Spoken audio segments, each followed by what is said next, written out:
Well, it may be one of the most interesting and confusing times in the world of public policy, but it is also the driving passion of my two guests, both selected by Jacksonville University as the 2025 Master in Public Policy Nathaniel Glover Fellows. I'm joined now by Erica-Christina Bartley and Ciara Campbell. Thank you so much for being here. Thank you Thank for having us. thank you. So, for those who aren't familiar, we should probably just start out by saying, kind of what is the Nathaniel Fellowship, the Nathaniel Glover Fellowship program, named for our former sheriff, obviously. Yeah, the Glover Fellowship is a program that was launched in 2018. And the purpose of the program was just to develop leaders here in Northeast Florida, but to develop leaders who had an orientation to public service.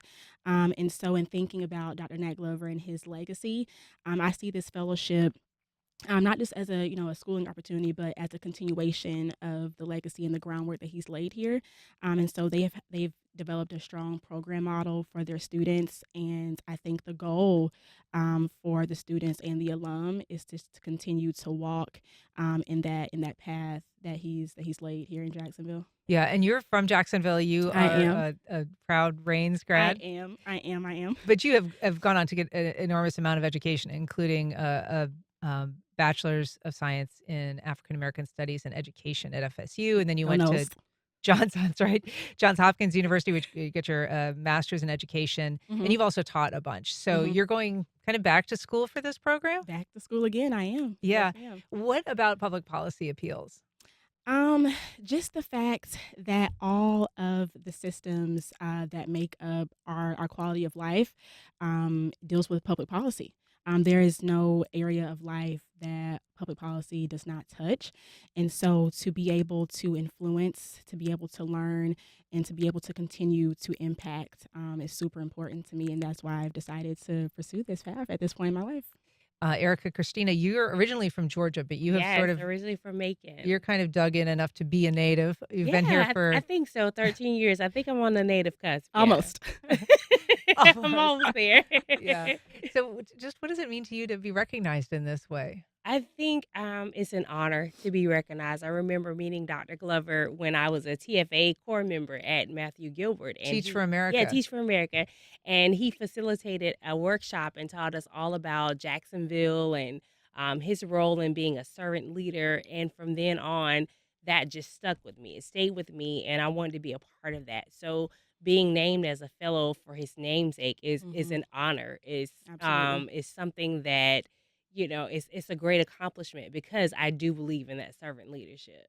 And we should say, I mean, there are probably some people out there that don't know who Nat Glover is. He was the first black sheriff in Correct. Florida Yes. since Reconstruction. Hmm. He was the sheriff of Duval County. He Hmm. Yes. also was the president of Edward Waters University, which Yes. was his Mhm. alma mater. Hmm. And he did something that was kind of remarkable after he retired, which is he took his pension and he created fellowships. He created Hmm. scholarships, and he basically said he was going to dedicate his entire pension to the next generation and the Yeah. next generation after Giving that. back. Yeah. Yeah. Yeah. And that's that servant leadership, knowing that what you're doing and putting in the work, you may not see it, but I'm creating a pathway for those who will see it, who are after me. And that's very commendable. And we should say, like your peer here, you have got a lot of education under your belt. You went to Savannah State University, Wesleyan Yes. College, Columbia University. You, in addition to Teach for America, you've been a principal and an Yes. instructional coach. And Yes. so this is a little bit of a change for you as well. Yeah, it is. But it's not really a change. In those roles, you see how policy affects the individuals in which you serve, and you Hmm. see how those decisions really impact students, families, communities. And so, having that opportunity to having a seat at the table and being included on those decisions is something very powerful. Because you have to navigate.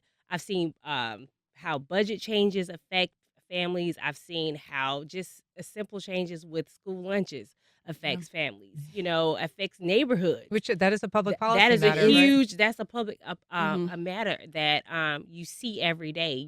Something as simple as supplies in the classroom, Mhm. Yeah. teacher lead money, those Hmm. things have that effect. But being able to be at the table to help influence those decisions is something that I want to do, something that this fellowship will give me the opportunity to do. Yeah, for sure. And I'll tell you this, and just thinking about my experience in the classroom, I can echo the sentiments of Erica here, but I had to make the decision for myself that my impact and my influence would not start and end in the classroom.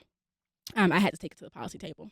I Mhm. could not leave it there in the classroom. Because you saw you're making changes with students, but you wanna have it, be a broader impact. Exactly, exactly. Because when you see the systems like housing, transportation, public safety impacting our students on the outside of the classroom, and it impacts them, coming inside the classroom. So I wanted to not, let my impact stay there. While I was doing very meaningful work, I wanted to go outside of the classroom and get to the policy table. Well, we are, lucky to have you both here in town, and congrats again, Erica-Christina Bartley, Ciara Campbell. Thanks so much for being here. Thank Thank you so you. much.